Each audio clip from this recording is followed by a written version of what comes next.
Sometimes, a single line opens a door inside you. A door you didn't know was there. A whisper that crosses time itself. Blessed is the one who was before becoming. For the one who has been, is, and will not die. What does it mean to have been before you were even born? It is almost impossible to imagine. Everything we know has a beginning and an end.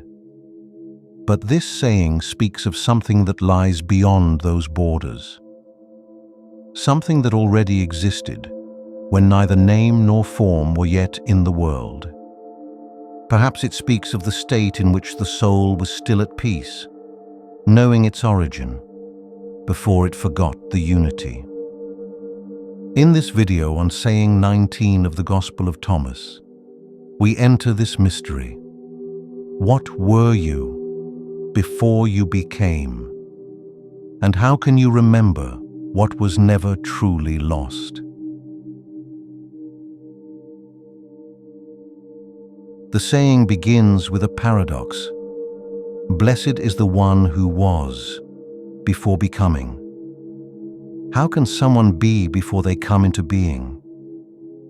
Perhaps it does not speak of physical existence, but of the eternal being from which all life springs, like a spark from the light. Plato spoke of the realm of ideas, where everything that exists already rests in perfect form. And Augustine wrote that time itself is a creation, that before time there is no before, but only God. This saying reminds us that true being did not begin when we were born, but that we come from something older than any memory. Augustine confessed, "You were within me, but I was outside, and it was there that I sought you."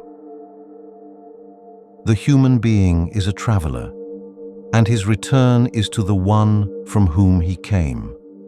Perhaps the saying means exactly this, the remembrance of that origin in which we already were before we became.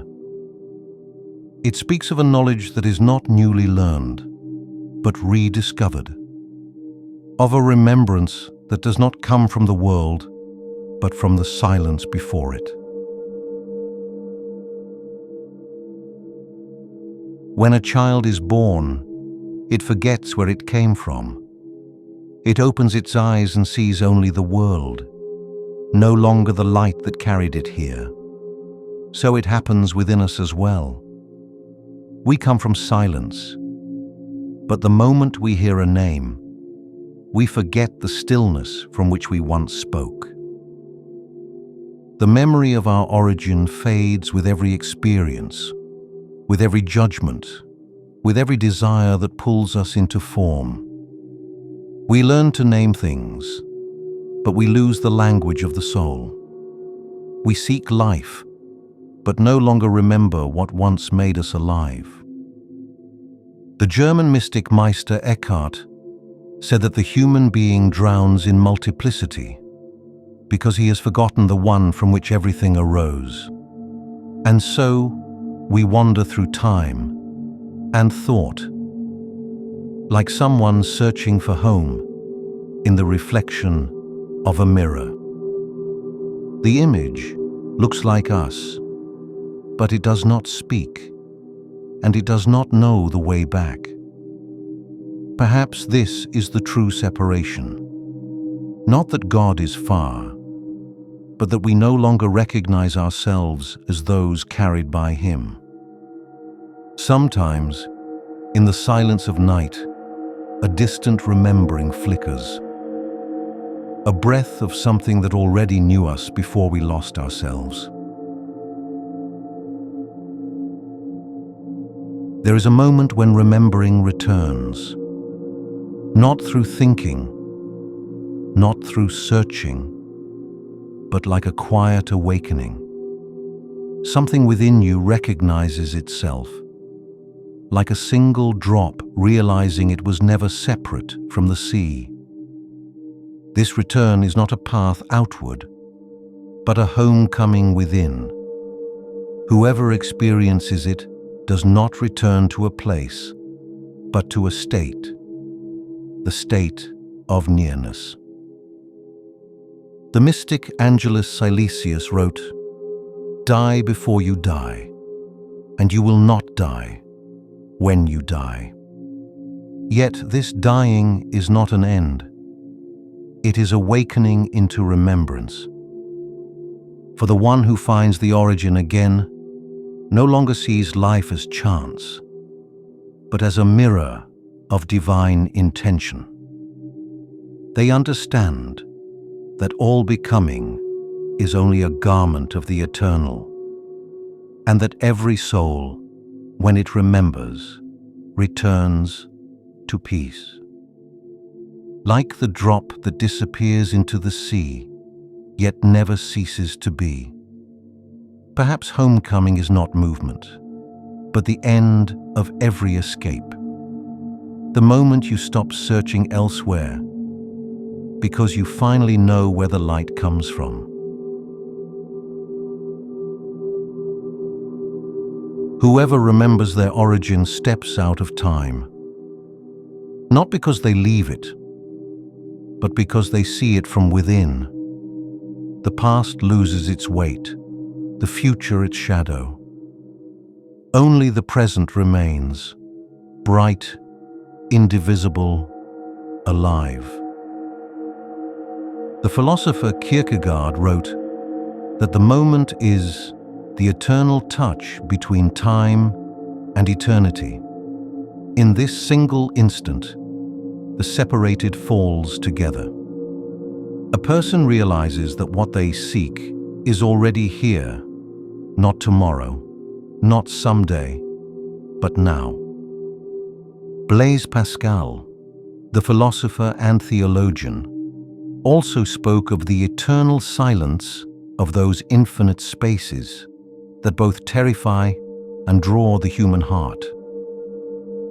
Yet the one who rests in God no longer fears infinity, for such a person understands that eternity is not a distant future, but the depth of every present breath. When the heart becomes still, time opens inward. The now becomes a threshold, and the moment itself becomes a place of meeting. Perhaps eternity is not a measurement, but a nearness, a quiet radiance that has always been there, simply waiting for you to pause. Whoever touches the eternal begins to die, not in the body, but in the self. It is the dying of entitlement, of pride, of fear, of the need to be someone. The ego, clinging to form and name, fades when the light of the origin returns. The mystic Rumi wrote, "Die before you die, so that you may learn to live." This dying is not a loss, but a liberation.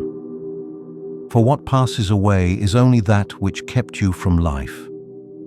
A person begins to see that everything they possess is only borrowed, even their breath, their body, their thoughts. And when this is accepted, humility enters, not as weakness, but as a perception of truth, that all life exists only in the hand of God. The mystics said that the human being must die twice: the outer death, which releases the body, and the inner death, which releases the self. Only the one who experiences this second death before the first arrives knows peace, for nothing is held on to anymore.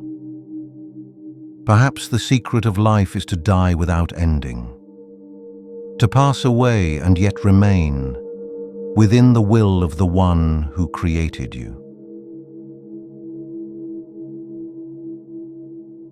Blessed is the one who was before becoming. For the one who remembers that their origin lies in the eternal lives differently. They no longer see the world as a place of loss, but as a mirror of the origin. They understand that every becoming is only a sign, a hint of what has always been. Blessed is the one who sees being through every form of becoming. For such a person knows that nothing can separate them from the one who called them into existence. They do not need to flee the world to find God. They see Him in the smile of a child, in the wind across the fields, in their very breath. The blessedness spoken of in this saying is not a promise for a distant eternity. It is the quiet joy of recognition in the now, like light finally realizing that it never stopped shining. Perhaps the highest form of becoming is not change, but remembrance. The return to the origin, carrying you through every form.